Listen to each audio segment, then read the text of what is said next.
That's right, in the Hampton Roadshow kitchen with Chef Chris Hill from the Bachelor Kitchen, a Spanish-inspired dish, Yes, huh? and we have a really cool story behind it. I have a London broil. I'll also give you kind of background behind that. We're going to do that. I marinate it in some red wine, some vinegar, some really good spices. We're going to sear that, put it in the oven, finish it off. It'll be nice and tender.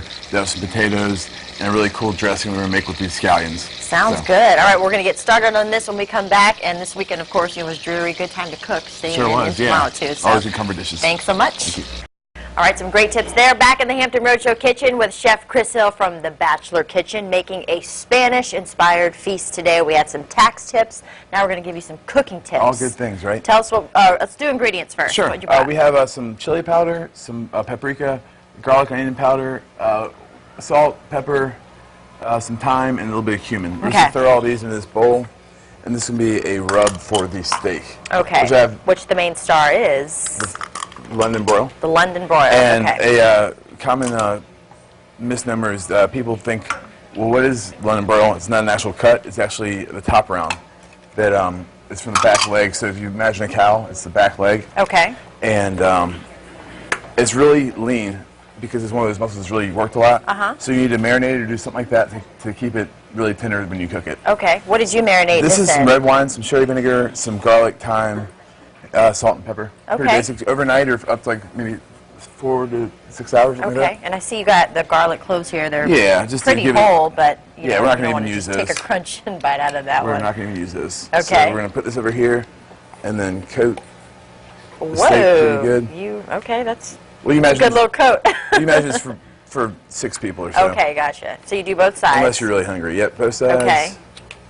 Now this is something, of course, we sear, pop in the oven, right? Yeah, that's the easiest way to do it. You think that's the best way to cook any of those types of cuts of meat? Pretty much. All the flavors stay in the pan. Okay. So that you don't lose anything, you know what I mean? Yeah. We're going to 2 minutes each side and then throw it in there for about 20 to 25 minutes. Okay. Looking at like 135, 140 degrees. All right. Okay. And heat is on medium medium high or so. Okay. Yep. And we already have the oven preheating for us. So gotcha, 400 let's give that a good sear. All right. We have some potatoes over here. All right. What side? All right. Around the rosy. I've already sliced them in half of the small white baby potatoes. Yeah. Some more chili powder. Okay. So kind of have the same flavors running throughout. Then we have some more salt and pepper. Okay. Some thyme. Okay. And then about 2 tablespoons or so of extra virgin olive oil. We're going to just throw that in the pan right here. You do a lot with that, with the coating the vegetables or the potatoes, pop it on the pan. It's so easy. Pop them in the oven. Yeah, I mean, you could just easily throw some olive oil down here, but you could do this overnight, marinate it, and it'll be really, really delicious. Okay, it won't make them like soggy or anything like that? No, okay. You're fine. And talk about presentation. When the guests come over, they're like, you did all that? It already smells really good in the house. And, yeah, everybody wins. I like that. So just make sure that they're evenly spread out in your pan. Okay. We're actually going to put them in there for about the same amount of time, 400 degrees. Okay. And then the very end, we're going to put on broil, like we've done before here, where it gets nice and crispy top to them. Is chili powder, is that hot, spicy? It's not. It's really just kind of a nice, rich, smoky, rich flavor to it. So we're going to right in the pan with these. Okay. How long for the potatoes? About 25 minutes or so. You really just, when you put a fork in it, when it's nice and tender. Okay. You want to go ahead and flip that steak? Yes, I sure can. I wonder if this tongs can handle it. Let's go. Yeah, there we go. There you go. And see, it's got a nice caramelization, nice sear on it. I was going to say, how do you know? Does it depend on, like, how do you know how long on each side to get a good sear? Well, it really depends on your heat, but when you should be able to see when those bubbles kind of come around the sides. Okay. And if you really have to, you can look, but you really want to keep it flat, keep it pressed against the pan as long as possible so it gets that nice caramelization. Okay. And this rub that you came up with, can you kind of experiment with that if somebody at home wants to throw in something else? Yeah, absolutely. You know, if you go Asian with it, or but I guess in the next segment I'll have a little story to go behind why we have all these green onions. I was going to say, are we going to use those at some point? But what have you been working on? I'm still working away on cookbook stuff. Have some other things going on, but plugging away. Yeah? Yep. And your website, if folks want to BachelorKitchen.com. All right, you'll just come on out and maybe cook if you have any questions, shoot us an email, yeah. Sounds good. All right, we're going to get started on the story when we come back, but sounds good. Thanks so much.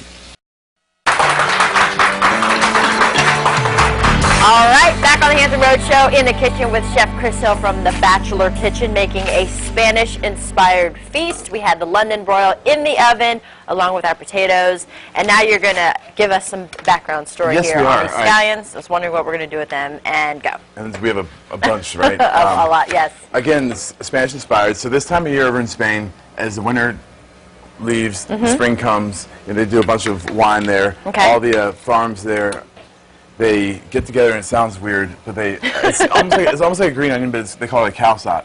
A calçot. What they do is they get together, and it's a big festival. They grill these things really till they're black. They char them. And they wrap them up in newspapers, and they get real tender, and they're a little bit bigger green onions, so they're kind of meaty. And then they grab them whole and take the char off, eat them with the Mexican sauce. And so what's left after you char them, though? well, they're almost like an asparagus. Okay. They're almost like an asparagus. What they do is once they start to bud, they cover them with dirt. So instead of getting green like these would, they just continue to get meaty.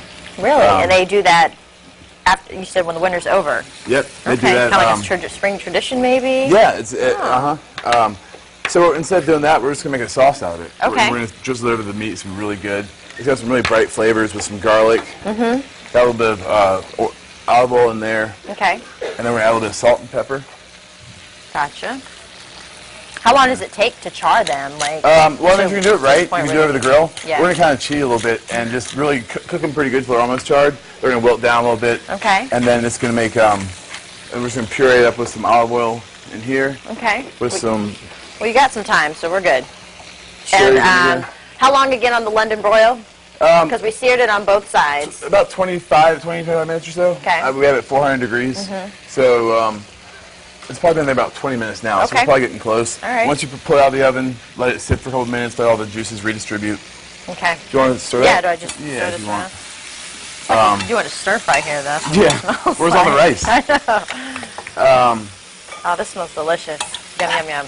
So, vinaigrette's going to be 3 or 4 parts olive oil to any sort of acid, which here we're going to use this cherry vinegar, which is used really commonly over in Spain with a lot of their things. Okay. Which is really also well known for their wine. Yes.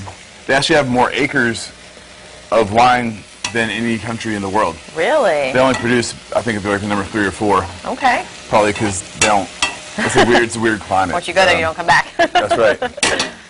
Lost in the wine fields. Yeah. So I think let's go ahead and throw these in here. All right. And your spoon. And you can probably do this little puree overnight. Yeah. And actually, what I overnight, like to or do, put it in the fridge. What do you heat it up, or you serve it cold? I would heat it up just a little bit, or at least room temperature, just so it doesn't chill the meat too much. But then we're gonna buzz it up with the top on. Yes. And don't fill it up too hot because it'll get. So equal parts the olive oil and then the cherry vinegar. Yeah, and then a little bit of wine. Vinaigrette, the wine. Okay.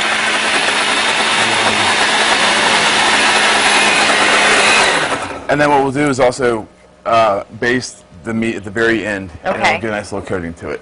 Awesome. So it needs to go a little bit longer. Get a little bit more puree. Yeah, but